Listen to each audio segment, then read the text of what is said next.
2021 වර්ෂයේ වෙසක් පුර පසළොස්වක පොහොය දිනය මේ මාසේ 26 වෙනිදාට යෙදී තිබෙනවා.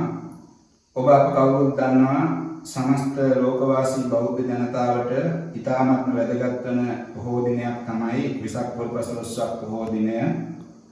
සිදුහත් කුමාරෝත්පත්තිය, එවැගේම සිදුහත් බෝසතාණන් වහන්සේ බුද්ධත්වයට පත්වීම, තිලෝගුරු බුදුරජාණන් වහන්සේ පරිනිර්වාණයට පත්වීම කියන මේ ත්‍රිවිධ මංගල්‍ය ඇතුළු ශාසනික වශයෙන් අපිට වැදගත් වන ඉතා වැදගත් සිදුවීම් ගණනාවක් සිද්ධ වෙච්ච දිනය තමයි වෙසක් පුර පසළොස්වක පොහොය දිනය කියලා කියන්නේ. ලංකාවේ සුප්‍රසිද්ධ ප්‍රධාන බෞද්ධ පාසලක් වන කොළඹ නාලන්දා විද්‍යාලය සෑම වර්ෂයකම වෙසක් පුර පසළොස්වක පොහොය මුල් කරගෙන ආගමික වැඩසටහන් රාශියක් සංවිධානය කරමින් එම වැඩසටහන් පවත්වමින් වෙසක් උත්සවය මහත් උත්කර්ෂවත්ව පවත්වනු ලබනවා. එහෙත් මෙවර අපේ රටේ පමණක් නෙවෙයි ලෝකෙම ඇති වෙලා තිබෙන කොරෝනා වසංගත තත්ත්වය නිසා සෞඛ්‍ය උපදෙස් අනුව එවැගේම සෞඛ්‍ය නීති වලට අනුව තමයි මේ සියලු කටයුතු මෙවර අපට ඉෂ්ට සිද්ධ කිරීමට සිදුව තිබෙන්නේ. මේ කාලවකවානුව තුළ අපේ දරුවන්ට අධ්‍යාපනය පවා ලබා දෙන්නේ මාර්ගගත ඉගැන්වීම් ක්‍රමය අනුගමනය කරමින්. එහෙත් කොළඹ නාලන්දා විද්‍යාලය ප්‍රධාන බෞද්ධ පාසල හැටියට වෙසක් පුර පසළොස්වක පොහොය නිමිති කරගෙන මෙවර මාර්ගගත ක්‍රමය අනුගමනය කරමින් ඔබ සෑම දිනකටම එකට එකතුව වෙසක් උත්සවයේ සැමරීමට අවස්ථාවක් උදා කර දී තිබෙනවා. ඒ අනුව කොළඹ නාලන්දා විද්‍යාලයේ බෞද්ධ සංගමය මුල් වෙමින් එවැගේම ජන සංවේදන ඒකකය සහයෝගය ඇතුව එවැගේම ආශිෂ්‍යාංගයේ සහයෝගය අනුව විද්‍යාලයේ ධර්මාචාර්ය ස්වාමීන්ද්‍රයන් වහන්සේලාගේ අවවාද අනුශාසනා සහිතව වැඩ බලන විදුහල්පතිනිය හැටියට මහේසිකා විජේරත්න මැතිණියගේ මූලික මඟ පෙන්වීම අනුව ආගමික වැඩසටහන් මාලාවක් මේ කාලය තුල සංවිධානය කරලා පවත්වන්නට කටයුතු මේ වන විට සූදානම් කොට පවතිනවා. ඒ අනුව මේ වෙසක් සතිය තුල අපේ දරුවන්ට, එවැගේම ආචාර්ය මණ්ඩලයේ ගුරු මහත්මීන්ට, එවැගේම දෙමාපියන්ට, අපේ ආදි ශිෂ්‍යයින්ට තමන්ගේ නිවස්වල රැඳී සිටමින් මේ මාර්ගගත ක්‍රමය අනුව ඒ සමග ඒකාත්මික වෙමින් අප සංවිධානය කර තිබෙන වෙසක් සැරසිලි, එවැගේම වෙසක් පොහෝ දින ආගමික කටයුතු, එවැගේම බැතිගී ගායනා මේ කියන වැඩසටහන් වලට සම්බන්ධ වෙමින් මේ වෙසක් උත්සවයේ මෙවර සමරන්නට අවස්ථාව අපි සකස් කොට තිබෙනවා.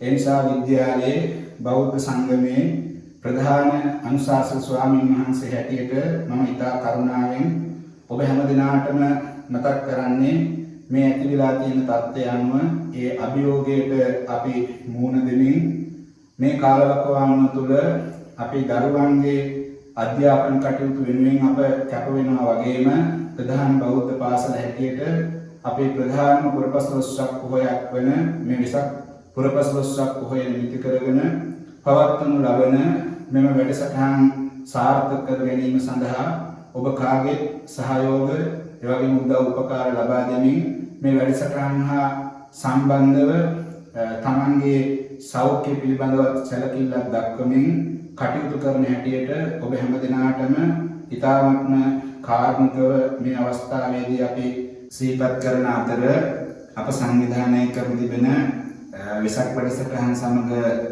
එකතුව මෙවර සාර්ථකව වෙසක් උත්සවය සමරන්නට ඔබ හැම දිනාටම ශක්තිය, ධෛර්යය, වාසනාව සැලසේවායි ප්‍රාර්ථනා කරනවා. ඔබ හැම දිනාටම තෙරුවන් සරණයි.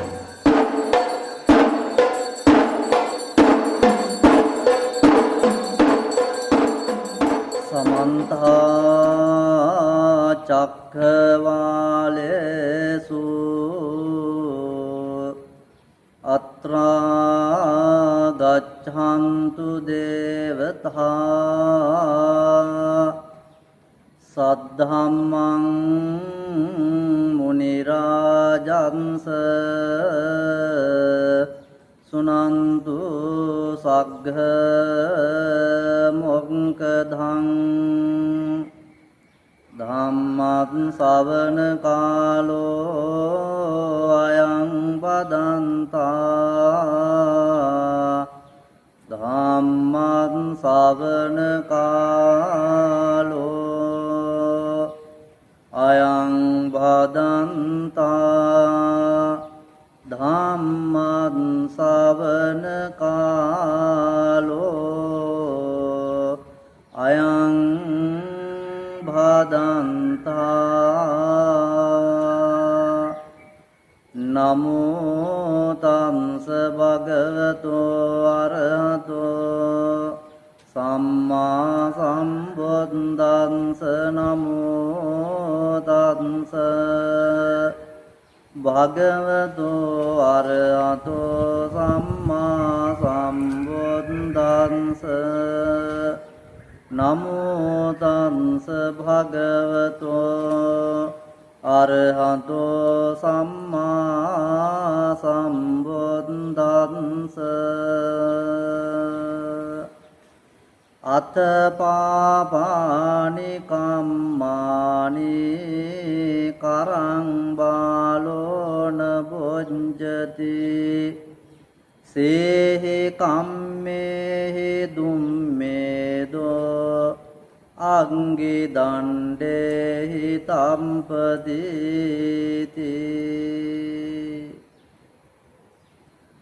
ශ්‍රද්ධා සම්පන්න කොළඹ 10 නාලන්දා මහා විද්‍යාලයේහි 2021 වර්ෂයට අදාළ බුද්ධ වර්ෂ 2565 වෙනි තෙමඟුල සිහි කරනු වස්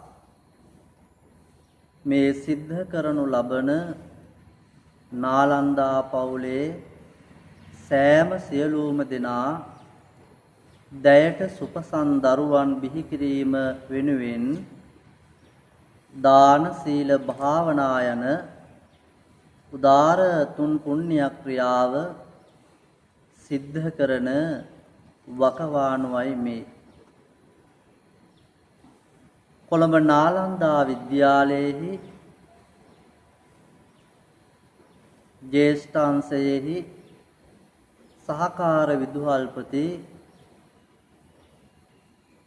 අවසරයි නම කියන්න ලැබුම් දෙනියේ සුනන්ද අපේ ස්වාමීන්ද්‍රයාණන් වහන්සේ එවෙස්සේ අමිත ස්වාමීන්ද්‍රයාණන් වහන්සේ ප්‍රධාන කරගත් පාසලේ ධර්මාචාර්ය ස්වාමීන්ද්‍රයාණන් වහන්සේලාගේ අනුශාසනා පරිදි නාලන්දා විද්‍යාලයේහි විදුහල්පති ධූරය ඔබවන අපේ විදුහල්පතිතුමිය ඒ වගේම නියෝජ්‍ය විදුහල්පති ධූරය ඔබවන මහත්මයාණන් ප්‍රධාන කරගත් නාලන්දා පවුලේ හැම දිනාම තුන් සිත පහදවාගෙන මේ වකවානුව තුල සිද්ධ කරනු ලබන පින්කම් මාලාවේ ජ්‍යෙෂ්ඨ අංශයට නියමිත ධර්ම දේශනාව මෙලෙස ආරම්භ කිරීමටයි සූදානම් වන්නේ. කාරුණික සත්පුරුෂ පින්වත්නි, මේ අවස්ථාවේදී අපි මේ සිද්ධ කරනු ලබන්නේ තිලවට තිලක වූ තිලෝගුරු සම්මා සම්බුදුරජාණන් වහන්සේ විසින් ලෝක සත්වයාහට පතල මහා කරුණාවෙන් දේශනා කොට වදාළ ස්වාසූ දහසත් ධර්මස්කන්ධයෙන් එක්තරා දහම් බිදක් මේ නාලන්දා පුතුම් ප්‍රධාන සමස්ත ලෝක වාසීන් විශේෂෙහි දේශනා කිරීමටයි සූදානම් වන්නේ.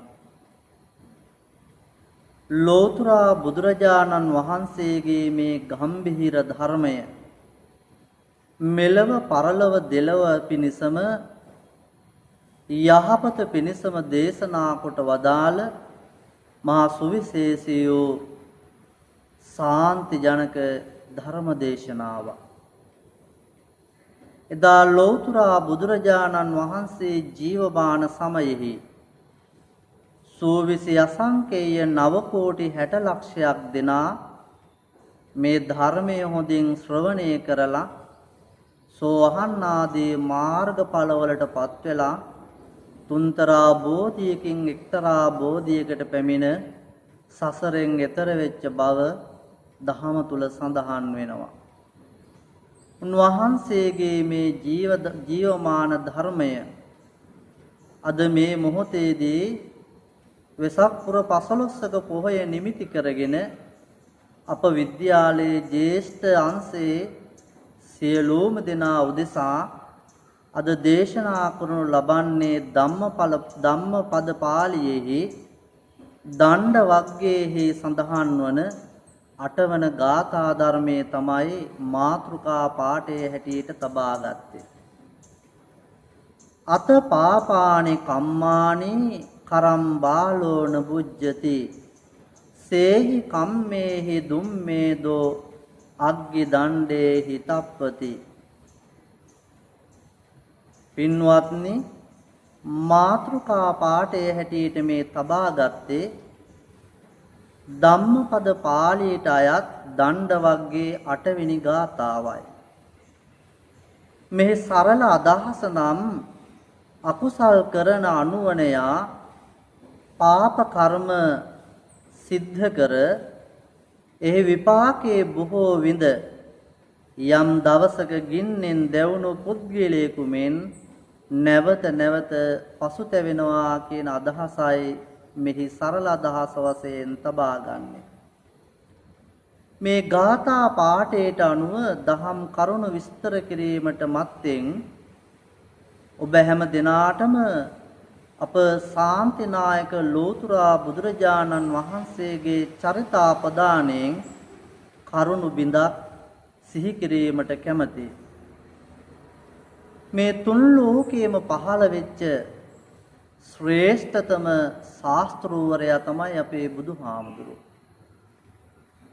විශ්ව මෛත්‍රිය පිළිබඳව දේශනා කළ ලෝකේ උතුම්ම ශාස්ත්‍රූවරයා නම් අපේ බුදුහාමුදුරුවෝ. සියලු සත්වයෝ සුවපත් වේවා කියලා ලෝකයාට ඉගැන්වූ අනුදැන වදාළ උතුම්ම ශාස්ත්‍රූවරයා අපේ බුදුහාමුදුරුවෝ. මෙතරම් උතුම් තත්ත්වයට පත්වෙන්න අප මහා බෝසතාණන් වහන්සේ අනන්ත සසර පුරාවට කොතරම් දුර ගෙවාගෙන අප වෙනුවෙන් පැමිණියාද කියන කාරණය මේ පැහැදිලි කිරීමෙන් ඔබ හැම දිනාටම අවබෝධ කරගන්න පුළුවන්. මීට 20 අසංකේය කල්ප ලක්ෂයකට එහා එක්තරා දවසකදී අප මහා බෝසතාණන් වහන්සේ මවස් සමග නැව් නැගලා මුහුදේ යන අතරේදී කුණාටුවකට අසු වුණ නැව විනාශයටපත් වෙනවා. තරුණ පුතා තමන්ගේ සදාදරණීය මෑණියන්ගේ ජීවිතේ බේර ගැනීම පිණිස තම මෑණියන් කරේ තබාගෙන දින 7ක් මහ මුහුදේ පීනලා තමන්ගේ මෑණියන්ගේ ජීවිතේ බේරනවා. මේ උතුම් අම්මා කල්පනා කරනවා මගේ කුසෙන් බිහි කරපු මේ තරුණ පුතා මෙතරම් කායික ශක්තියක් මෙතරම් මානසික ශක්තියක් මගේ පුතාට තිබෙනවා නේද කියලා කල්පනා කරලා මේ අම්මා පුදුමයටපත් වෙලා මේ පුතාගේ මූණ අත දාලා ඉඹලා ආශිර්වාදයක් කරනවා මගේ පුතා බුදු වේවා කියලා. මෙවැනි ආශිර්වාදයක් කරන්න මේ සිතුවිල්ල ලබා දීලා තියෙන්නේ බ්‍රහ්ම ලෝකේ බ්‍රහ්ම රාජයෝ මේ තරුණ පුතා අම්මා කරමත තබාගෙන දින 7ක් සාගරයේ සමග මේ විදිහට පීනලා ජීවිතේ බේරනවා දැකලා බ්‍රහ්ම රාජයෝ පවා මේ කාරණය සුවිශේෂී කාරණයක් හැටියට දැකලා මේ අම්මට සිතුවිල්ලක් ලබා දෙනවා මගේ පුතා බුදු වේවා කියලා. ඒ උතුම් වචනේ අහපු බෝසතාණන් වහන්සේ විසි අසංකේය කල්ප ලක්ෂයක් සසර පුරාවටම ආවා. හත් අසංකේය කල්ප ලක්ෂයක් බුදු වෙනවා කියන සිතුවිල්ල සිතෙහි තබාගෙන සසර ඉදිරියට ආවා. ඉන් අනතුරුව නව අසංකේය කල්ප ලක්ෂයක් බුදු වෙනවා කියන කාරණය වචනයෙන් ප්‍රකාශ කරමින් ඉදිරියට ආව මහ බෝසතාණන් වහන්සේ.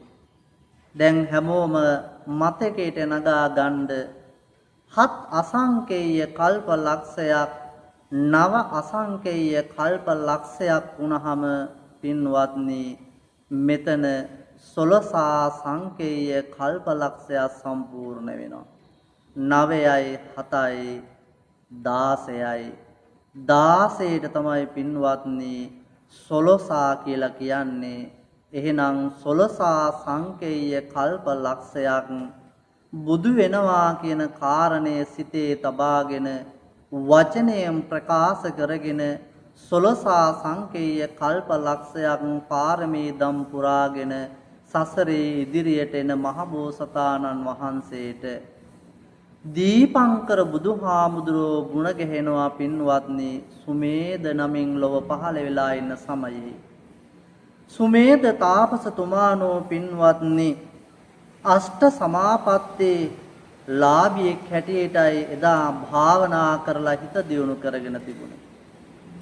දීපංකර බුදුහාමුදුරුවන්ගෙන් දහම් පදයක් අහලා රහත් වෙන්න තරම් වාග්ය වාසනාව තිබුණත් එදා සුමේද තාපසතුමානෝ කාය දණ්ඩ නමස්කාරය සිද්ධ කරමින් ප්‍රාර්ථනා කළේ ආශිර්වාදේ ලබා ගත්තේ රහත් භාවයෙන් සසරින් එතර වෙන්න නෙවෙයි බුදු පසේ බුදු මහ රහත් කියන තුන්තරා බෝධියකින් වටිනාම බෝධිය තමයි බුද්ධ රාජ පදවියට පත්වෙන එක. ඒ නිසා දීපංකර බුදුහාමුදුරුවෝ මේ කාය දණ්ඩ නමස්කාරයෙන් වැඳ සිටිනව තාපසයා දිහා බලලා ඔහුගේ සිතුවිල්ල දැකලා දීපංකර බුදුහාමුදුරුවෝ තමන්ගේ පිටුපස්සේ ගමන් කරන 500ක් රහතන් වහන්සේලා අමතනවා මහණෙනි මේ මා අභියස කාය දණ්ඩ නමස්කාරයෙන් වැඳ සිටින සුමේද නම් තාපසතුමා අද පටන් අනාගතේ දක්වා සාරා සංකේය කල්ප ලක්ෂයක් අසංකේය කල්ප ලක්ෂ 4ක් පින්වත්නි ගිය තැන මේ සුමේද තාපසතුමානෝ මේ විශ්වයේ තුල භද්‍ර කල්පයෙහි පහළවන කකුසඳ කෝණාගම කාශ්‍යප ගෞතම නමින් 4 වෙනි බුදුහාමුදුරුවෝ ලෙස ලොව පහළ වන බව එදා මහරහතුන් 500ක් අරඹයා ප්‍රකාශ කරමින් දේශනා කරමින් සුමේද තාපසතුමා ස්ථිර වශයෙන් නියත වශයෙන් සාරා සංකේය කල්ප ලක්ෂයක් ගිය තැන බුදු වෙනවා කියන කාරණය නියත විවරණය නියත ආශිර්වාදය දීපංකර බුදුහාමුදුරුවෝ එදා ලබා දුන්නා. එතන් පටන් දරුවනේ බුදුරු 5,12,000ක් දෙනා මේ සුමේද තාපසතුමාණන්ට මුණ ගැහුණත් රහත් භාවයට පත් වෙන්න කවදාවත් සිටුවේ නැහැ. සුමේද තාපසතුමාගේ එකම අරමුණ තමයි බුදු වෙලා ලෝකේට දහම් දේශනා කිරීම. මේ අපාගත වන සත්වයා සසර දුක් විඳින සත්වයා මේ අනන්ත දුක්ඛ දෝමනස්වයට ලක් වෙන ලෝකවාසීන් හැකිතාක් දුරට සත්පුරුෂයත්ෝ කුසලයට නැඹුරු ඇත්තෝ ප්‍රඥාවන්ත ඇත්තෝ සසර දුකෙන් මුදවා ගණ්ඩයි ඒ මහා උත්තමයාණන් වහන්සේගේ එකම අරමුණ උනේ.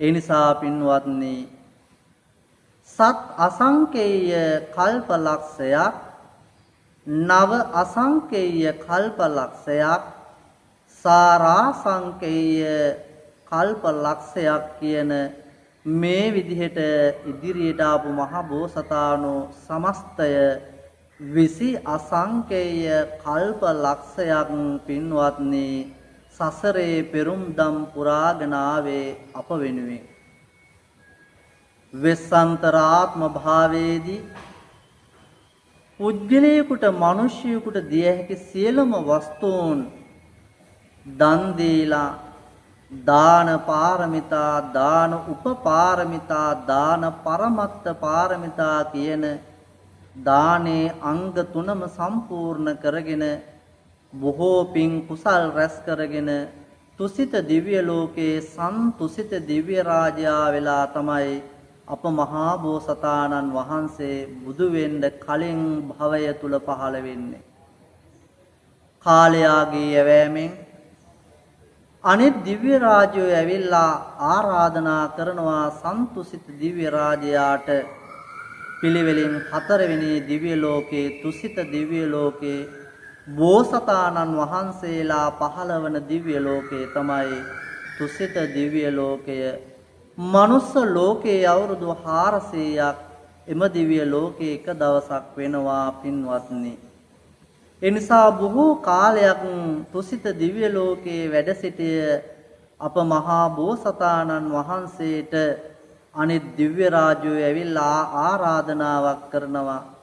කාලෝ යන්තේ මහාවීර උප්පජ්ජ මාතු කුච්චයන් සදේවකං තාරයන්තෝ බුජ්ජස්වමතම් පදං මහාවීරයාණෙනි ඔබේ උතුම් පරමාර්ථය සඵල කර ගැනීමට කාලය එළඹ ඇත. මනුස්ස ලෝකයේ තුල පස් මහා බැලුම් බලමින් පහළ වෙන්න කාලය එළඹ ඇත මහා වීරයාණෙනි කියලා අනිත් දිව්‍ය රාජයෝ මේ මහා බෝසතාණන් වහන්සේට ආරාධනා කරනවා. එතෙන් පටන් අප මහා බෝසතාණන් වහන්සේ පංච විලෝකණය කාලය දීපය දේශය කුලය මව් කියන මේ පංච විලෝකණය බලලා පින්වත් දරුවනේ මනු ලෝකයේ තුල උතුම්ම මාතාවක් පින්වන්ත මෑණියෙක් අරමුණු කරගෙන ඇසලපුන් පොහෝ දිනක මව් කුසේ පහළ වෙච්ච භව ඔබ හැම දිනාම ඉගෙනගෙන අහලා තියෙනවා.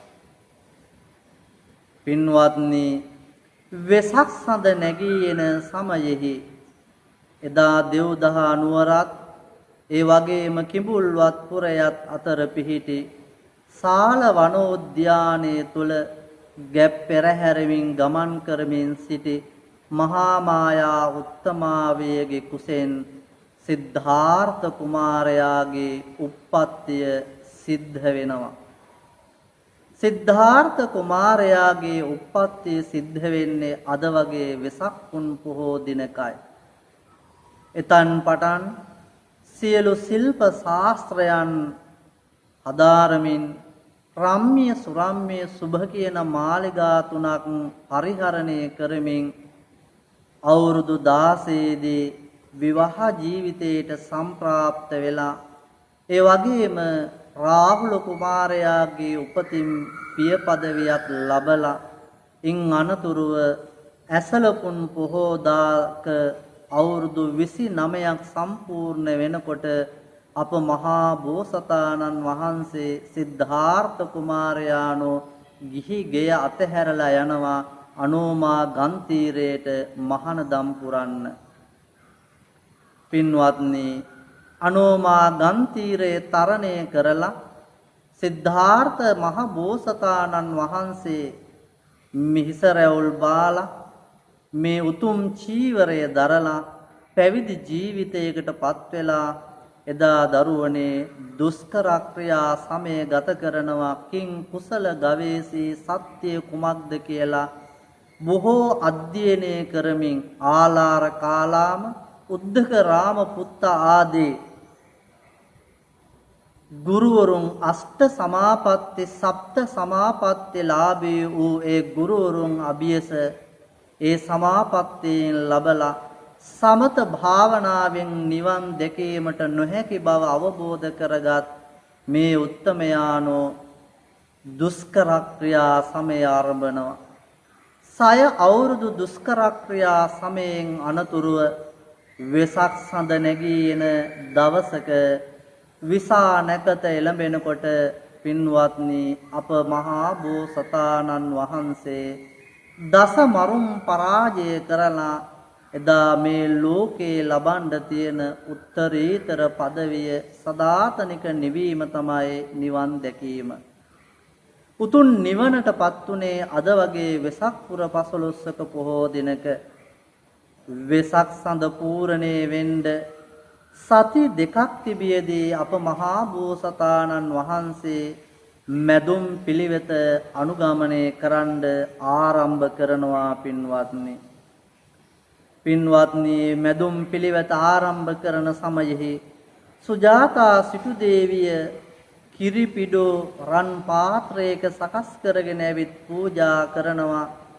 ඒ අවස්ථාවේදී ඒ කිරි ආහාර පිඩු 49කට වෙන්කර අනුභව කොට පින්වත්නි පාත්‍රය ප්‍රියන් 80ක් තරම් දුරට උඩුගම් බලා යනවා දැකලා ඒකාන්ත වශයෙන්ම දැනගත්තා පාත්‍රය උඩුගම් බලා යන්නේ නම් ඒකාන්ත වශයෙන් මම බුදු වෙනවා කියන කාරණය ප්‍රත්‍යක්ෂ කරගෙන පෙර බුදුවරුන්ට උපස්ථාන කිරීමේ මහා කුසලය කරන කොටගෙන මේ බුදු වෙන උත්තමයාණන් වහන්සේට වජ්‍රාසනය පෙර පිනට ඉබේම පහළ වුණා කියන කාරණයයි ධර්මයේ තුල සඳහන් වෙන්නේ. පින්වත්නි වෙසක් සඳ උදා වෙනවා විසා නැකත එළඹෙනවා. වෙසක් සඳේ විසා නැකත එළඹෙනකොට සිද්ධාර්ථ මහ බෝසතාණන් වහන්සේ ආනාපාන කර්මස්ථානයේ වැඩීමෙන් රූපාවචර ධානය ලබා ගැනීමද දස කසින සමාපatti උපදවා ගැනීමෙන් ධානය ලබා ගැනීමද දස අසුභ සමාපatti උපදවා ගැනීම කායගත සති ප්‍රථම ධානය උපදවා ගැනීම බ්‍රහ්ම විහරණ ධානය උපදවා ගැනීම අරූප ධානය උපදවා ගැනීම සිද්ධ වෙනවා පින්වත්නි. මෙලෙස එකින් එකට හිත දියුණු තත්වයට පත් වෙනකොට පින්වත්නි බ්‍රහ්ම මුහුර්තයේ එළඹෙනවා. උබ්බේ නිවාසානුස්සති ඥානය, චුතෝපපාත ඥානය, ආසවක්කේ ඥානය යන ත්‍රිවිධ ඥාන අප බුදුරජාණන් වහන්සේ තුල පහළ වෙනවා පින්වත්නි. උබ්බේ නිවාසානුස්සති ඥාණයෙන් බුදුරජාණන් වහන්සේ දකිනවා එදා අම්මා කරමත තබාගෙන මහා සාගරයේ දින 7ක් පීනමින් මවගේ ජීවිතේ බේරුණු බවත් ඉන් අනතුරුව මෑණියන්ගේ ආශිර්වාදය ලබාගත් බවත් හත් අසංකේය කල්පලක්ෂයක් සිතුවිලි වලින් බුදු වෙනවා කියන කාරණය සිතේ තබාගෙන නව අසංකේය කල්පලක්ෂයක් බුදු වෙනවා කියන කාරණේ වචනයෙන් ප්‍රකාශ කරගෙන 16 සංකේය කල්පලක්ෂයක් ගිය තැන දීපංකර පාද මූලය තුල සාරා සංකේය කල්පලක්ෂයක් සම්පූර්ණ වෙනකොට ගෞතම බුදුන් නමෙන් මේ මහා භද්‍ර කල්පයේ පහළවන බුදුරු 5 අතරින් පිළිවෙලින් 4 වන බුදුරජාණන් වහන්සේ ලෙස ලොව පහළ වුණු බව ගෞතම බුදුහාමුදුරෝ අද වගේ වෙසක් පුර 15ක පොහෝ දිනක බුද්ධ රාජ පදවියට පත් වෙනකොට 20 අසංකේය කල්ප ලක්ෂයක් අතීත භවයන් දකින්න තරම් භාග්‍ය වාසනාව ශක්තිය උදා වුණා කියන කාරණය ඔබ හැම දිනම සිහියට නගා ගන්න ඕන. මේ අවස්ථාවේදී සිද්ධාර්ථ කුමාරයාගේ උපත මහ බෝසතාණන් වහන්සේගේ සම්බුද්ධ රාජ පදවියට පත්වීම ඉන් අනතුරුව බුද්ධ ජීවිතයේ අවුරුදු 45ක්ම උන්වහන්සේ ගත කරන්න යෙදුණා.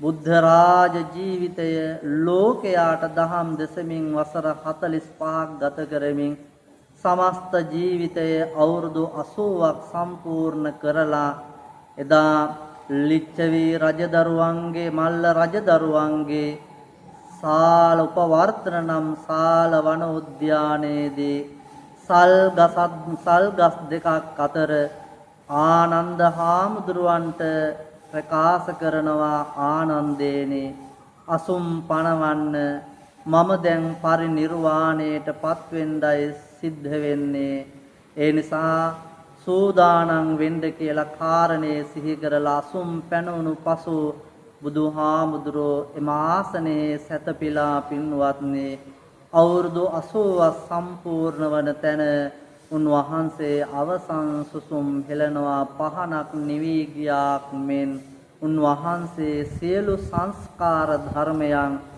අනිත්‍ය බව වෙනස් වන බව විනාශ වන බව උන්වහන්සේ ලොවටම තහවුරු කරමින් හන්ද දානි භික්ඛවේ ආමන්තයාමි වෝ වය ධම්මා සංඛාරා අප්පමාදේන සම්පාදේත මහණෙනි සියලු සංස්කාර ධර්මයෝ නැසෙන සුළුයි ලෝ ඇතේ සචේතනික අචේතනික සියලුම වස්තුන් අපි ප්‍රාර්ථනා කළත් නොකළත් නොසිතන නොපතන අවස්ථාවන්හිදී ලොව හේතු ප්‍රත්‍යයෙන් හටගත් ලොව සියලුම වස්තුන් වෙනස් වෙනවා මහණෙනි විනාශ වෙනවා මහණෙනි සියලුම සංස්කාර ධර්මයෝ අනිත්‍ය ලක්ෂණය කරන කොටගෙන තියෙන බව ලෞතර බුදුරජාණන් වහන්සේ අවසාන බුද්ධ වචනේ දේශනා කරමින් අපට දනු දෙන වදාලේ නොපමාව දන් දෙන්න නොපමාව සිල් රකින්න නොපමාව භාවනා කරන්න නොපමාව දස කුසල් සිද්ධ කරගෙන සසර කෙටි කර ගන්න කියන උදාර සාන්ති ජනක උදාර දේශනාව ගම්බීර දේශනාව සාන්ති ජනක දේශනාව බුදුහාමුදුරෝ අවසාන වශයෙන් අපට අනුදැන වදාලා උන්වහන්සේ අද වැනි වෙසක් පුර 15ක පොහෝ දිනක පිරිනුවන් පාන්නට සිද්ධ වුණා. එනිසා සියලු ලෝකවාසීන් හැම දෙනාම හොඳින් අවබෝධ කරගෙන තියෙනවා සිද්ධාර්ථ කුමාරයාණන්ගේ උප්පත්තිය මහබෝසතාණන් වහන්සේගේ සම්බුද්ධ රාජ පදවියට පත්වීම බුදුරජාණන් වහන්සේගේ පිරිනුවන් පෑම යන ඒ තුන් මංගල්‍යය අනුස්මරණය කරගෙන ප්‍රතිපත්ති පූජාවෙන් ආමිස පූජාවෙන් අපි මේ විදිහට උන්වහන්සේගේ ගුණය අනුස්මරණය කරමින් පරාමර්ශණය කරමින් ආර්යයන් වහන්සේලා ගමන්ගත් මාර්ගයේ ගමන් කරන්නයි අද අපි මේ සූදානම් වන්නේ. ඒ නිසා බලංගොඩ ආනන්ද මෛත්‍රී මහා නායක හාමුදුරුවෝ බුදුබව ප්‍රාර්ථනා කළ මහා උත්තමයාණන් වහන්සේ නමක්. උන්වහන්සේ තමයි කොළඹ නාලන්දා විද්‍යාලයේ ප්‍රථම ධර්මාචාර්ය ස්වාමීන්ද්‍රයාණන් වහන්සේ.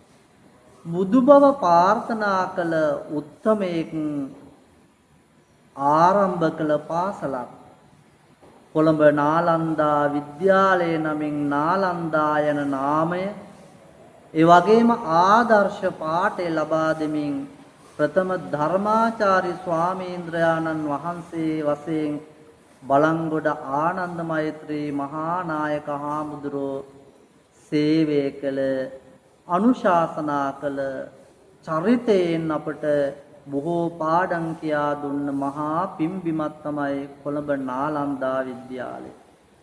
අද නාලන්දා විද්‍යාලයේ මේ පවුලේ හැම දෙනාම ආමිස පූජා ප්‍රතිපත්ති පූජාවන්ගෙන් මේ දින කීපේ පුරාවටම දයට සුපසන් දරුවන් බිහි කරන්නට ගරුතර මහා සංඝරත්නයේ අනුශාසනා පරිදි විදුහල්පතිතුමිය ප්‍රධාන සමස්ත ආචාර්ය මණ්ඩලයේ හැම දෙනාමත් ඒ වගේම ආදි ශිෂ්‍ය මහත්තුරු දෙමාපියන් සුබ පතන්නන් සියලු නාලන්දා දරුවෝ හැම දෙනාම අද උත්කෘෂ්ඨ ක්‍රියාවක් ප්‍රශංසනීය ක්‍රියාවක් වශයෙන් තමන්ගේ ජීවිතයට මොහොතක් නමුත් තව තවත් අර්ථ සිද්ධිය සිද්ධ කර ගන්නට ජේෂ්ඨ අංශයේ සහකාර විදුහල්පතිතුමිය ප්‍රධාන හැම දෙනාම වටිනා ධර්ම දේශනාවක් සූදානම් කර ගන්නට යෙදුණා.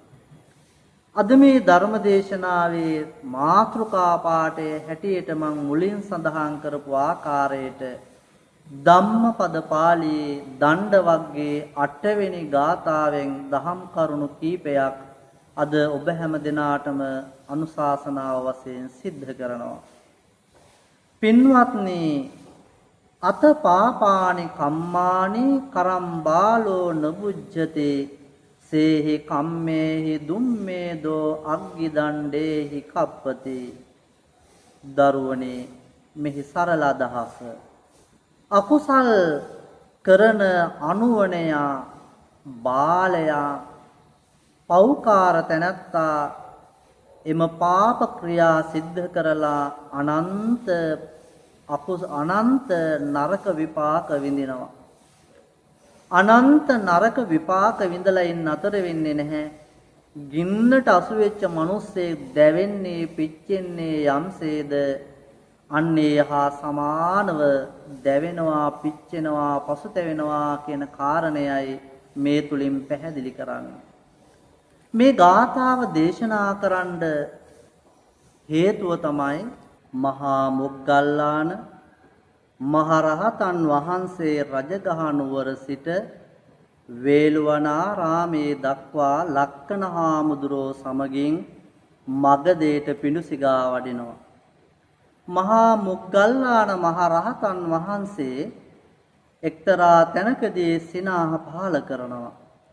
ලක්කන හාමුදුරුවෝ මේ සිනහ පහල කිරීම සම්බන්ධයෙන් විමසනවා මහා මොග්ගල්ලාන මහරහතන් වහන්සේගේ.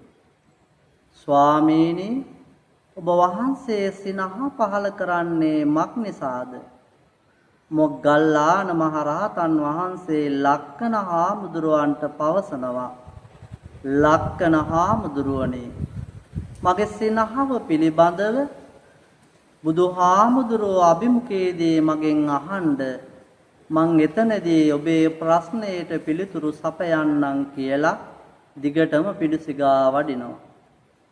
පිඬුසිඟා වැඩලා දානේ වළඳලා අවසානයේදී බුදුහාමුදුරුවෝ ළඟට යන මේ දෙනම වහන්සේලා ලක්කන හාමුදුරුවෝ මොග්ගල්ලාන මහරහතන් වහන්සේගෙන් අහනවා, ස්වාමීනි, මම උදෑසන අහපු ප්‍රශ්නයට පිළිතුරු ලබා දෙන්න කියලා.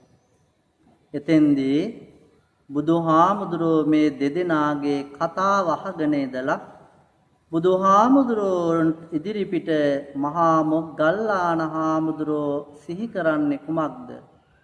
ලක්කන හාමුදුරුවනේ, යොදුන් ගානක් කුස ප්‍රේතෙක්ගේ සාන්තේ ඉඳලා පාදාන්තේ දක්වා ගිනි ගන්නවා. එහා කොනේ සිට මෙහා කොන දක්වා ඇඟ වටේටම ගිනි ගන්නවා.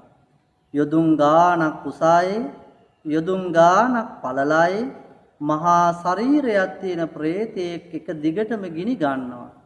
මේ ප්‍රේතයා දැකලා තමයි මම සිනහ පහල කළේ ලක්කන හාමුදුරුවනේ කියලා මේ කාරණේ දුටු කාරණේ ලක්කන හාමුදුරුවන්ට සඳහන් කළා. බුදුහාමුදුරුවෝ එතෙන්දි මැදිහත් වෙලා මේ දෙනම වහන්සේ ප්‍රධාන කරගත් හැම දිනාටම ඒ කාරණේ තවත් පැහැදිලි කරනවා. කුමක්ද? මහා මොග්ගල්ලාන, මම බුදු වෙන මොහොතේදීත් ඔය ප්‍රේතයා ඔය විදිහටම පිච්චෙනවා දැක්කා. හැබැයි මම මේ ප්‍රේතයා තමයි අජගර කියන ප්‍රේතයා. අජගර ප්‍රේතයා පිච්චෙන බව මම කිසිදාක මේ වෙනකන් දහම් දෙසුමකට දේශනා කරලා නැහැ. මක් නිසාද? ඇහෙන් නොදුටු කාරණයක් කිසිවෙක් විශ්වාස කරන්නේ නැහැ. කනට ඇහුන් නැති දෙයක්, ඇහැට නොදුටු දෙයක් කෙනෙක් විශ්වාස කරනවා අඩුයි. ඒත් කෙනෙක් නොදක මේ ප්‍රේතයා ගැන විශ්වාස නොකළොත් බුදුහාමුදුරුවන්ගේ වචනය සැක කළ නිසා බුදුහාමුදුරුවන්ගේ දේශනාව අවිශ්වාස කිරීමෙන් එම පුද්ගලයාට අයහපතක් වෙන්න පුළුවන්. ඒ නිසා තමයි මොග්ගල්ලාන මම බුදු වෙන මොහොතේදී දැකපු මේ ගිනි ගන්න අජගර ප්‍රේතයා පිළිබඳව මෙතෙක් කල නොකියා සිටියේ. ඒ නිසා මහණෙනි මේ ප්‍රේතයා මේ විදිහට පිච්චෙන්නේ මහා අකුසල කර්මයක් නිසා. ලක්කන හාමුදුරුවෝ බුදුහාමුදුරුවන්ගෙන් වැඩිදුරට අහනවා ප්‍රශ්නයක්. කුමක්ද? ස්වාමීනි මේ අජගර නම් ගිනි ගන්න යොදුන් ගානක් විශාල ශරීරයක් තියෙන ප්‍රේතයා මෙවැනි තත්ත්වයෙන් පහළ වෙන්න මෙවැනි සිද්ධියක් සිදු වෙන්න ඒ පෙර අකුසල කර්මයේ කුමක්ද මහණෙනි කියලා බුදුහාමුදුරුවෝ පැහැදිලි කරනවා. පින්වත්නි මේ මහා භද්‍ර කල්පයේ බුදුරු 5 නමක් පහළ වෙනවා. ඒ පහළවන බුදුරු 5 නමෙන් කකුසඳ කෝණාගම කාශ්‍යප කියන බුදුරු පහළ වෙලා අවසන්. අපේ ගෞතම බුදුහාමුදුරුවන්ට කලින් පහළ වුණේ කාශ්‍යප බුදුහාමුදුරුවෝ. එදා කාශ්‍යප බුදුහාමුදුරුවන්ගේ කාලේ අනාථපිණ්ඩික සිටුවරයා වගේ මහා කෝටිපති සිටුවරයෙක් හිටියා. අනාථපිණ්ඩික සිටුවරයා නම් 54 කෝටියක් වියදම් කරලා ජේතවනාරාමය කහවණු අතුරලා තමයි රන් කහවණු අතුරලා තමයි මේ පන්සල හදලා පූජා කළේ. එදා කාශ්‍යප බුදුහාමුදුරුවන්ගේ දවසත් සුමංගල නම් සිටුවරයෙක් ඉඳලා ඉඩමක් මිලදී අරගෙන රන් ගඩොල් වලින් බිම අතුරලා කෝටි ගාණක් වියදම් කරලා ආරාමයක් කුටියක් කාශ්‍යප බුදුහාමුදුරුවන්ට දා පූජා කළා. පින්වත්නි එම සුමංගල සිටුවරයා ප්‍රධාන කරගත් මහා කාශ්‍යප බුදුහාමුදුරුවෝගේ ආරාමය ගිනි තැබීම කියන කාරණේ දක්වාම සිද්ධ කළ අකුසල කර්ම මාලාවක විපාකයක් තමයි මේ ප්‍රේතයා මේ විඳින්නේ. පින්වත්නි සුමංගල සිටුවරයා මේ විදිහට පන්සලක් හදලා පූජා කරලා දවසකට දෙවතාවක් බුදුන් දකින්න යනවා. මේ යන ගමනේදී එක්තරා දවසක අම්බලමක ඉන්නවා මිනිස්සෙක් හිස දක්වා පොරවාගෙන නිදාගෙන ඉන්න මිනිස්සෙක්. සුමංගල සිටුවරයා රතයෙන් බැහැලා අම්බලම ඇතුළට ගිහිල්ලා අහනවා රෑ තිස්සේ රස්තියාදු ගහලා ඇවිදලා දැන් ඇවිල්ලා එළිය වැටිලත් නිදාගෙන ඉන්නවා නේද කියලා අහනවා. පාන්දරින් ඇවිල්ලා නිදාගත්තා කියලා දැනගත්තේ කොහොමද? අම්බලම තුල පාසටහන් තියෙනවා. තෙත වැලි සහිත පාසටහන්. වැලි වේලිලා නැති නිසා දන්නවා මේ දැන් තමයි අම්බලමට මේ පුද්ගලයා ගොඩ වෙලා තියෙන්නේ. දැන් තමයි නිදාගෙන තියෙන්නේ කියලා. අම්බලේ මේ නිදාගෙන හිටපු මිනිස්සයා රෙදි කඩහක් කරලා බලනවා කවුද මට මේ බාධා කරන්නේ? කවුද මේ මට සමච්චල් කරන්න කියලා බලනකොට සුමංගල සිටුවරයා. සිටුවරයෙක් නිසා මොහු කිසිවක් නොකියා හිතයට තරහක් ඇති කරගත්තා. මට සමච්චල් කරා නේද? මට බාධා කරා නේද? මට වචන ප්‍රකාශ කරා නේද? මම මේකේ කෝන්තරේ පිරිමහනවා පුළුවන් අවස්ථාවක කියලා අම්බලමේ හිටපු මිනිස්සයා මේක හිතේ තියාගෙන සිටුවරයට රෙදවන්නේ කොහොමද කියලා සැලසුම් කළා. සිටුවරයට පින්වත්නි අක්කර 100 ගාණක් තිබුණා කුඹුරු. මේ පුද්ගලයා කුඹුරු යායටම ගිනි තිබ්බා. මේක ආරංචුණා සිටුවරයට. සිටුවරයා නෙමේ ගියේ බලන්න. ඇඬුවේ නෑ, වැළපුණේ නෑ, කම්පා වුණේ නෑ, පලිගත්තේ නෑ. ඒ සිදුවීම අමතක කරලා දැම්මා. සිටුවරයට රෙදුනේ නැහැ. මේ සිටුවරයාට නැවත රෙදවන්න මේ පුද්ගලයා මොකද කරේ? සිටුවරයාට අයිති විශාල ගව පට්ටියක් තිබුණා. ගවයන්ගේ පාද කපලා දැම්මා. මහා පාපයක් අකුසලයක් සිද්ධ කරගත්තේ මොහු. සිටුවරයා මේ පුද්ගලයා ගැන කම්පා වුණේ වෛර බදින්න ගියේ නෑ. ඒ සිදුවීමත් අමතක කරලා දැම්මා. වෛර බඳින්න ගියේ නෑ. කම්පා වුණේ නෑ. අඬන්න වැළපෙන්න ගියේ නෑ මේ සිටුවරයා. මේ විදිහට 7 වතාවක්ම සිටුවරයාගේ දේපොළ වලට හානිය කරා. කම්පා වුණේ නෑ. මේ පුද්ගලයා බොහෝම හිතවත් කෙනෙක්ගෙන් අහනවා සිටුවරයාට රෙදවන්න තියෙන ක්‍රමය කුමක්ද? එතෙන්දි මිත්‍රයෙක් කියනවා සිටුවරයාට රෙදවන්න තියෙන එකම ක්‍රමය තමයි කාශ්‍යප හාමුදුරුවන්ට පූජා කළ පන්සල විනාශ කරන එක, ගිනි තියන එක. මේ අඥානයා, මේ බාලයා, මේ පෞකාර මිනිසයා අනුවණ නිසාම, අඥාන නිසාම හොඳ නරක නොවිමසා ගිහිල්ලා මහා කාශ්‍යප බුදුහාමුදුරුවෝ පිණ්ඩපාතේ වැඩම කර වෙලාවක මේ පන්සලට ගිනි තියලා අලු කරලා දානවා. පින්වත්නි, මිනිස්සු රැස් වෙලා බලාගෙන ඉන්නවා. සිටුවරයා ස්ථානෙට යනවා. ගිහිල්ලා බලාගෙන ඉන්නවා. අඬනවාද, වැළපෙනවාද, කම්පා වෙනවාද, වෛර බඳිනවාද නැහැ. සිටුවරයා මහා හඬින් සිනහසෙනවා මිනිස්සු ඉදිරියේදී. මිනිස්සු බලනවා මේ සිටුවරයාට පිස්සුද?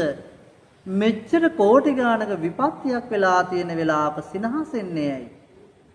මේ අවස්ථාවේදී සිටුවරයා මිනිස්සු අහන ප්‍රශ්න වලට උත්තර දෙනවා.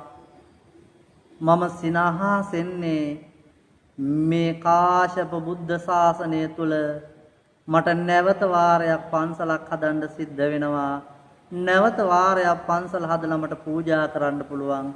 එකම බුදුහාමුදුරුව වෙනුවෙන් මට දෙවතාවක්ම පන්සලක් හදලා පූජා කරන්න සිදුවීම නිසා තමයි මම සතුටටපත් වෙලා මේ සිනාසෙන්නේ කියලා මිනිස්සු පුදුමයටපත් කරමින් මේ විදිහට උත්තරයක් ලබා දෙනවා. සුමංගල සිටුවරයා නැවත පන්සල හදනවා කෝටි ගාණක් වියදම් කරලා.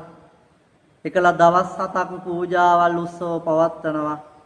මේ දවස් 7ක් පුරාවට පූජාවල් පවත්වනකොට මේ විනාශය කරපු පුද්ගලයා කල්පනා කරනවා සිටුවරයාට තාම රෙදිලා නැහැ. එහෙමනම් මම කරන්න ඕනේ සිටුවරයාගේ ජීවිතේ විනාශ කරන එක. තියුණු ආයුධයක් කිනේ ගහගෙන සිටුවරයා පිටිපස්සේ ලුහු බඳිනවා. හැබැයි සිටුවරයා තනි කරගන්න බෑ. මිනිස්සු විශාල වශයෙන් පන්සලට රැස් වෙලා දවස් 7 පුරාවටම. එතෙන්දි පින්වත්නි දවස් 7ක් යනකන් සිටුවරයා තනි කරගන්න බැරි වුණා. හැබැයි මේ වෛරක්කාරයා, පාපකාරයා ළඟින්ම ලුහු බඳිනවා. පින්වත්නි 7 වෙනි දවසේ බුදුහාමුදුරුවෝ ළඟට යන සිටුවරයා බුදුහාමුදුරුවන්ට මතක් කරනවා, ස්වාමීනි මගේ කෙත්තියාය විනාශ කළ, මගේ ගවපට්ටියේ සතුන්ගේ කකුල් විනාශ කළ, වහන්සේගේ පන්සල විනාශ කරපු ඒ පුජ්‍යලයාට පින් අනුමෝදන් කරන්න ඕන ස්වාමීනි. ඒ මක් නිසාද? ඔහු මේ පන්සල ගිනි තියලා විනාශ කළ නිසා තමයි මට නැවත පන්සලක් ඔබ වහන්සේ වෙනුවෙන් පූජා කරන්න ලැබුණේ. ඒ නිසා ඒ හතුරුකම් කළ විනාශය සිද්ධ කළ පුද්ගලයාටද විශේෂයෙන් පින් දෙන්න ස්වාමීනි කියලා බුදුහාමුදුරුවන්ගෙන් ඉල්ලීමක් කරනවා. එතෙන්දී උල් පිහියක් සංගවාගෙන හිටපු මේ පුද්ගලයා ළඟ ඉඳලා අහගෙන පුදුමයටපත් වෙලා කියනවා, මේ මිනිස්සයා මොනතරම්නම් සාධාරණ සිටුවරේද්ද, මොනතරම්නම් සත්පුරුෂ මිනිස්සෙක්ද, මොනතරම්නම් සිල්වත් කෙනෙක්ද, මොනතරම්නම් ඉවසීම දියුණු කරගත්ත කෙනෙක්ද.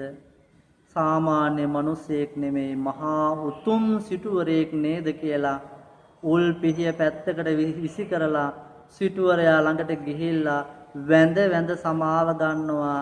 සිටුතුමනි, ඔබේ කෙත්යායට ගිනි තිබ්බේ මමයි. සිටුතුමනි, ඔබේ ගවපට්ටියේ සතුන්ගේ කකුල් කැපුවේ මමයි. සිටුතුමනි, කාශ්‍යප බුදුහාමුදුරුවන්ගේ පන්සලට ගිනි තිබ්බේ මමයි. මට සමාව දෙන්න සිටුතුමනි කියලා සමාව අය දෙනවා. සිටුතුමා එතෙන්දී පුද්ගලයාට කියනවා, ඔබට සමාව දෙන්න තරම් මගේ හිතේ කෝන්තරයක් නැහැ. ඔබට සමාව නොදෙන්න තරම් මට හේතුවකුත් නැහැ. ඒ නිසා ඔබ කරගත්ත දේ ඔබට තියේවි. මං කරගත්ත දේ මට තියේවි. ඔබ පන්සලට ගිනි තිබ්බ නිසා තමයි මං නැවත පන්සලක් පූජා කළේ. ඔබ නිසා එක පන්සලක් නෙමේ පන්සල් දෙකක්ම එකම බුදුහාඳුරන්ට පූජා කරන්න සිද්ධ වුණා. මම කරගත්ත කුසලයේ පින මට තියේවි. ඔබ කරගත්ත පාපය අකුසලයේ ඔබට තියේවි කියලා සිටුතුමත් උපදෙස් දෙනවා. මෙතෙන්දී පුද්ගලයා අඬා වැටිලා ඉල්ලීමක් කරනවා සිටුතුමනි. මගේ ජීවිතයේ තියෙන තාක්කල් මගේ භාර්යාවයි දරුවෝයි ඔබතුමාගේ සිටු මාලිගයට ඇවිල්ලා ජීවිතාන්තයේ දක්වා සිටුතුමනි ඔබේ මාලිගාව තුල බැල මෙහෙවරකම් කරන්න අපිට අවසර දෙන්න කියලා සිටුතුමාගෙන් ඉල්ලීමක් කරනවා. සිටුතුමා කියනවා එතෙන්දී ඔබ වගේ අසත්පුරුෂයෙකුට ඔබ වගේ පාපකාරී පුද්ගලයෙකුට ඔබ වගේ අනුවණයෙකුට මම එක වචනයක් කියලා මෙතරම් විනාශයක් විපත්තියක් කරගත්තා නම් මොකද්ද විපත්තිය? එක වචනයක් ඔබට මම ප්‍රකාශ කරලා අම්බලම තුල මගේ කුඹුරු අක්කර 100,000 ගණන් විනාශ වුණා ඔබ නිසා. අහිංසක සතුන්ගේ දෙපා නැති වුණා ඔබ නිසා. පන්සල ගිනි තිබ්බා ඔබ නිසා. ඒ නිසා මොකද මේකෙන් වෙන්නේ? වචනයක් නිසාවෙන් මෙතරම් විපත්තියක් ඔබ කළා නම් ඔබ මගේ වහල යටට ඇවිල්ලා මගේ අතින් තවත් විතක වචනයක් වැරද්දක් සිද්ධ වුණොත් ඔබ මගේ පවුලට ඔබ මගේ සිටු මාලිගාවට කොතරම්නම් විපත්තියක් කරාවිද? ඔබ වගේ අසත්පුරුෂයෙක් මගේ කිසිදාක ඇසුරට ගන්නෙ නැහැ. මගේ වහලක් යටට ඔබ වගේ කෙනෙක් ගන්නෙ නැහැයි කියලා තරයේ අවවාද කරලා අනුශාසනා කරලා සිටුතුමා තමන්ගේ කුසල කර්ම පින් අතේ වැඩ දිගටම සිද්ධ කරගෙන කාලය ගෙවන්න යෙදුණා. පින්වත්නි මේක තමයි අර මුලින් දේශනා කළ සිව්පද ගාථාව දේශනා කිරීමට පදනම් වූ අතීත කතාන්දරය. මේ කතාන්දරයේ මොකද්ද කියන්නේ? පින්වත්නි කිසිදාක අසත්පුරුෂයෙක් තමන්ගේ ඇසුරට සමීපයට ගන්න හොඳ නැහැ. අනුවණය සමග භජනයේට කතා බහට යන්නට සුදුසු නැහැ. අනුවණයා පාපකාරී පුද්ගලයා අනුවණකමින් අන්ධ වෙලා නිසා පාපයට නැඹුරු වෙච්ච දවසට එහි අන්තයට යනවා මිසක් නිසි උපදේශයක් ලැබුණත් ඒ සමච්චලයකට ගණේවි. ඒ වගේම නිසි උපදේශයක් ලබා දුන්නත් ඒ ඇහුම්කන් නොදේවි. කිසිදාක අනුවණයෙකුට කිසිදාක අසත්පුරුෂයෙකුට කිසිදාක බාල පුද්ගලයෙක් ඇසුරට ගන්න එපා. කිසිදාක එවැනි පුද්ගලයෝ සමග භජනයට නොයා යුතුයි කියන කාරණය මේන් අපේ ජීවිතවලට චරිතායනය කරගන්න ඕන. ඒ නිසා පින්වත්නි අර ගාථාවේ අදහසට අනුව අකුසල් කරන අනුවණයා පාප කර්ම අකුසල කර්ම සිද්ධ කරලා එහි විපාකයේ දරුණු ලෙසම විඳිනවා දුක් විපාක. ඇහැට කඳුළු වෙනකම්ම පසුතැවෙනකම්ම විඳිනවා දුක් විපාක. ගින්නට දැවුණු පුද්ගලයෙක් වේදනාවට පසුතැවීමට පත්වෙන්නේ යම්සේද අන්නේ හා සමානව අනුවන පුද්ගලයා පාපයෙන් පාපයට ගමන් කරනවා. එම පව් කරලා දුක් විපාක විඳිනවා. එපමණක් නෙවෙයි ගින්නට පිච්චුන මිනිසෙක් වගේ වශයෙන් නැවත නැවත පසුතැවෙනවා වේදනා විඳිනවා කියන කාරණය තමයි මෙහි සරල අදහස. අපි දැන් මෙතනින් ඉගෙන ගන්න ඕනේ කුමක්ද පින්වත්නි? අපි සාමාන්‍ය ජීවිතයේ ගත්තාම අපේ පන්සිල් ආරක්ෂා කරන්න ඕන. පන්සිල් ආරක්ෂා කරන්න ඕන. වර්තමාන සමාජයේ දිහා බලපුවාම අපි පන්සිල් සජ්ජායනා කිරීමක්, පන්සිල් ගායනා කිරීමක්, පන්සිල් කියවීමක්, කියවා ගැනීමක් තමයි සිද්ධ කරන්නේ. කීයෙන් කී දෙනාද පන්සිල් ආරක්ෂා කරන්නේ? එහෙමනම් පළවෙනි ශික්ෂාපදේ තමයි පාණාතිපාතා වේරමණී සික්ඛාපදං සමාදියාමි. ඔබ නැවත සිහියට ගන්න සතුන් මැරුවොත් ඒකාන්ත වශයෙන්ම අපායේ ඉපදෙනවා නරකයේ ඉපදෙනවා. හොරකම් කරොත් ඒකාන්ත වශයෙන් අපායේ නරකයේ ඉපදෙනවා. කාමයේ වර්ධවා හැසිරොත් මුසාබස් ප්‍රකාශ කරොත් සුරා පානය කළොත් ඒකාන්ත වශයෙන්ම අපායේ නිරයේ ඉපදෙනවා. පින්වත්නි, සතුන් මැරුවොත් සංජීව කියන නිරයේ උපදිනවා. ඇයි සංජීව කියලා ඒ අපායට නම තියලා තියෙන්නේ? සංජීව කියලා කියන්නේ නැවත නැවත ඉපදෙනවා කියන එක. පාප කර්ම කරපු පුද්ගලයා, සතුන් මරපු පුද්ගලයා අපායට වැටෙනවා පමණක් නෙවෙයි, එයින් പ്രേත ලෝකයට ඇවිල්ලා නැවත නැවත ඉපදෙනවා. අර විදිහට ගිනි ගන්නවා පින්වත්නි ශරීරය. එහෙමනම් මදුරුවෙක් හෝ මරනවා නම්, කූඹියෙක් හෝ මරනවා නම්, කුඩා හෝ සතෙක් මරනවා නම් ඔබ හිතන්න කුඩා සතෙක්වත් මරලා ඒ වගේ අපායක අනන්ත දුක් විඳිනවාද කියන එක ඔබ තීරණය කරන්න. පන්සිල් කියලා කියන්නේ බුදුහාමුදුරෝ දේශනා කරපු දෙයක් නෙවෙයි පින්වත්නි. මේක සබහා ධර්මයේ තුල නීතියක්. සතුන් නොමරන්න, හොරකම් නොකරන්න, කාමයේ වරදවා නොහැසිරෙන්න, බොරු නොකියන්න, සුරාපානය නොකරන්න කියලා පින්වත්නි මේක සබහා ධර්මයේ නීතියක්. සබහා ධර්මයේ තුල තිබුණ දෙයක් තමයි බුදුහාමුදුරුවෝ අපට හොයලා දුන්නේ. එහෙනම් මේක ප්‍රඥාප්තියක් නෙමෙයි, මේක ලෝකවද්දී කියන කාරණේටයි ලෝකයේ තුල සදාතනික වශයෙන් ක්‍රියාත්මක වන දෙයක්. ඒ නිසා සබහා ධර්මයේ නීතියක්, සබහා ධර්මයට අනුව ජීවත් වෙන්න. කොරෝනා ඛේදවාචකයේ දිහා බැලුවත් අපට විටක හිතෙනවා ලෝකයේ සත්වයාට කරපු විපත්ති හානි විනාශයේ කොපමණද අද සබහා ධර්මයේ දඬුවම් දීලා තියෙනවා. විද්‍යාව මොනතරම් දියුණු වුණත් තාමත් බෙහෙතක් නිශ්චිතව හොයාගන්න බැරි තරමට අද දරුණු රෝගයක් අපට ලං කරලා දීලා තියෙනවා. සුනාමි ඛේද වාචකයේ දිහා බලනකොට, ඒ මරණයට පත්වෙච්ච මිනිස්සු දිහා බලනකොට වැඩි හරියක් මුහුදු කරේ හිටපු බොහෝ පාප කර්ම වලට මැදිහත් වෙච්ච මිනිස්සු තමයි ගහගෙන ගියේ පින්වත්නි. මේ විදිහට බලනකොට ලෝකේ ප්‍රාණඝාත අකුසල කර්මය බහුල වශයෙන් සිද්ධ වෙනවා නේද? එහෙනම් සතුන් මැරුවොත් අපායේ ඉපදෙනවාමයි. අර අජගර ප්‍රේතයා වගේ ගිනි ගන්නවාමයි. එහෙමනම් පින්වත්නි පාපයක් කළොත් විපාකයේ ස්ථිරයි. මේක සබහා ධර්ම නීතියක්. පන්සිල් කියලා කියන්නේ ප්‍රඥාප්තියක් නෙමෙයි, ලෝකවද්දිය කියන ධර්මතාවයක්. එහෙමනම් අඩුම වශයෙන් අපි පන්සිල් රකින්න ඕන. තුන්වෙනි ශික්ෂාපදේ කාමයේ වර්ධවා හැසිරීම. සුළු වේලාවකට කම් සැප වින්දත් ඔබ කල්පනා කරන්න ඕන, කාමයේ වර්ධවා හැසිරීමෙන් සුළු වේලාවක් සැප වින්දත් අපායේ ආයුෂ ගැන කල්පනා කරනවා නම් චාතුරු මහරජිකේ කියලා කියන්නේ පහළින්ම තියෙන දිව්‍ය ලෝකය. මනුස්ස ලෝකයේ අවුරුදු 50ක් එම දිව්‍ය ලෝකේ එක දවසක්. එහෙමනම් ලක්ෂ 90ක් වෙනවා පින්වත්නි. මනුස්ස ආයුෂ වලින් බැලුවොත් ලක්ෂ 90ක් වෙනවා චාතුරු මහරජිකේ ආයුෂ කාලය. එහෙමනම් පින්වත්නි අපාය ආයුෂ කොහොමද? මනුස්ස ආයුෂයෙන් ලක්ෂ 90ක් අපායේ එක දවසක් වෙනවා පින්වත්නි.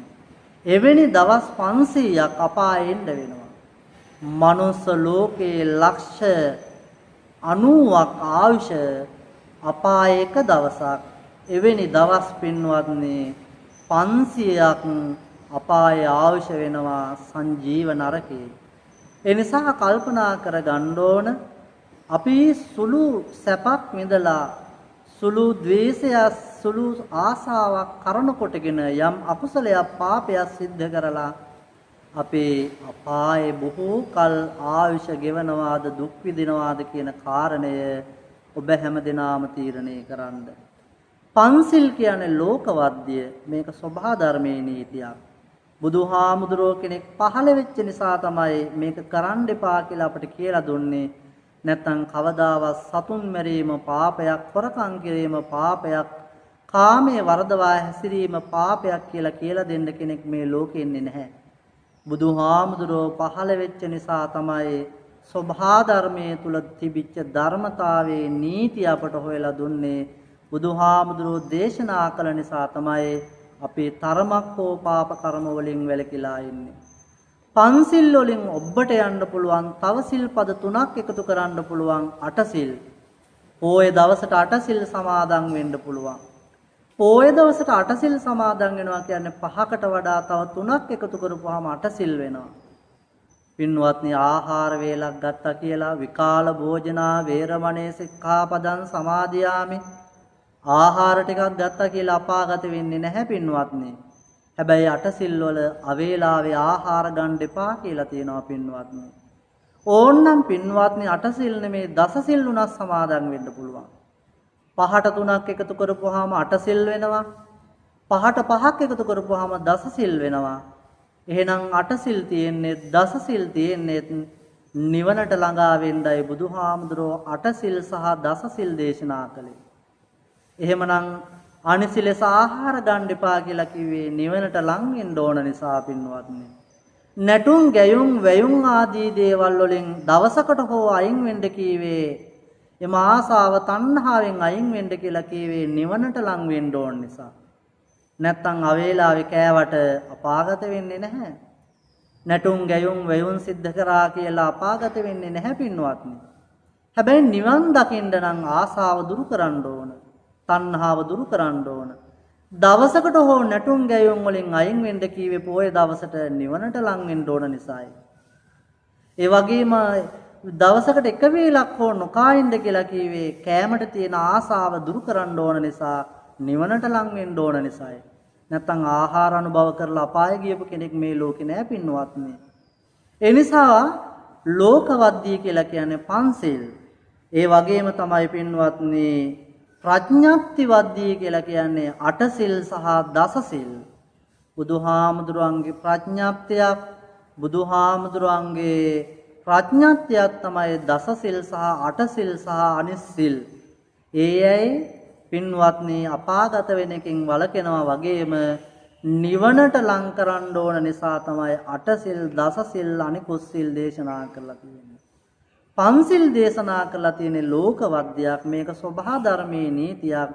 ඒක අපායට වැටෙන එකෙන් වළක්වා ගන්න තමයි බුදුහාමුදුරුවෝ පන්සිල් දේශනා කරලා තියෙන්නේ.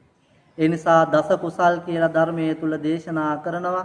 දස අකුසල් කියලා කාරණා 10ක් ධර්මයේ තුල දේශනා කරනවා. මොනවද මේ? අධික ලෝභය, අධික මෝහය, අධික ද්වේෂය.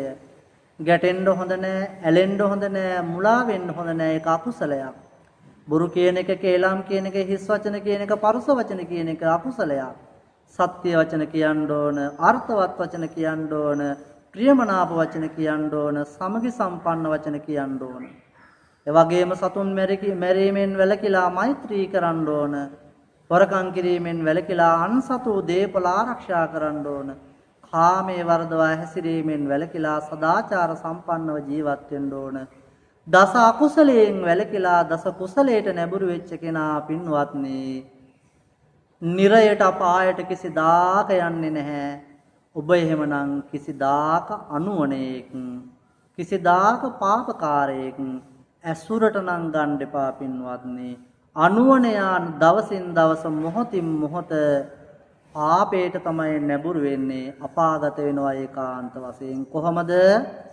යම් පුද්ගලයෙක් ගලක් පෙරලාගෙන ඇවිල්ලා ගඟකට තල්ලු කරනවා. ගල ගම් පතුලට යනවා. මිනිස්සු ගඟ අයිනට ඇවිල්ලා අනේ ගල උඩට එන්න, අනේ ගල උඩට එන්න, අනේ ගල පාවෙන්න, අනේ ගල අපිට පේන්න කියලා කීවට ගල උඩට එයිද? කවදාවත් පින්වත්නි ගල ආයේ උඩට එන්නේ නැහැ, ගම් පතුලටමයි යන්නේ.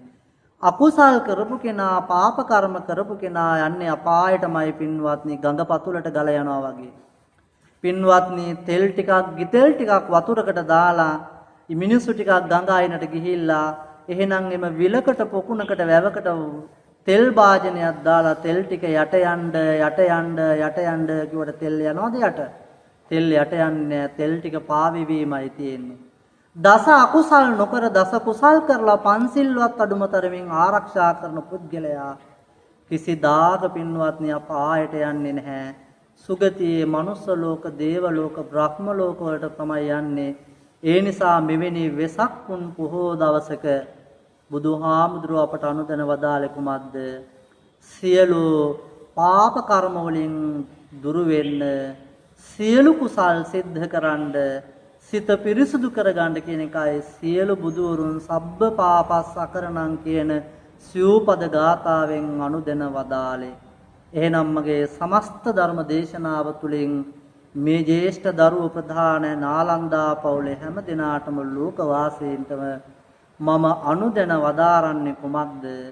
සියලු පාපයන්ගෙන් දුර වෙන්න, සියලු කුසල් දහම් කරන්න, සිත පිරිසුදු කරගන්න, මදුරුවෙක්වත් මරලා අජගර කියන ප්‍රේතයා වගේ අපායට වැටිලා පිච්චෙන්නේ නැති තැනට කටයුතු කරන්න, සමස්ත මනුස්ස ජීවිතයට සාධාරණයක් ඉෂ්ට කරගන්න, මේ මනුෂ්‍යත්වයේ උතුම් තත්ත්වයට ගන්න, අධ්‍යාපනික ජීවිතය තුළ, පාසල් ජීවිතය තුළ, රැකී රක්ෂා ජීවිතය තුළ, අඹදරුවන් පෝෂණය කරන විවාහ ජීවිතය තුළ, ජීවිතයේ සැඳෑ සමයවත් සමස්ත ජීවිතය තුළ අනේකිකු නිසා කුසලයක් පාපයක් නොකර ගන්න, කුසල් දහම් හීම සිත පෙරටුව කටයුතු කර ගන්න කියන අවවාදයේ සිද්ධ කරමින් අද 2021 වර්ෂයේ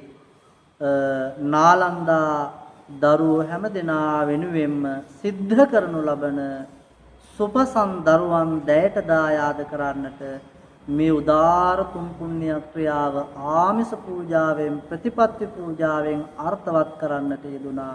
එම පින්කම් මාලාවේ අද මේ ගම්බීර වටිනා ධර්ම දේශනාව දේශනා කරමින් ඔබ හැම දිනාටම තුනුරුවන්ගේ ආශිර්වාදය, දෙවියන්ගේ දේවරකවරණය නොඅඩුව සිද්ධ වේවා.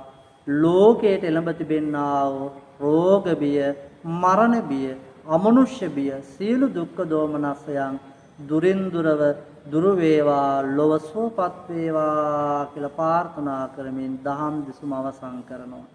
ආකාසට්ඨා ච බුම්මට්ඨා දේවා නාග මහිද්దికා පුඤ්ඤන්තං අනුමෝදිත්වා චිරං රක්ඛන්තු ලෝක සාසනං, චිරං රක්ඛන්තු ධම්ම දේශනං, චිරං රක්ඛන්තු තේ මං සදා.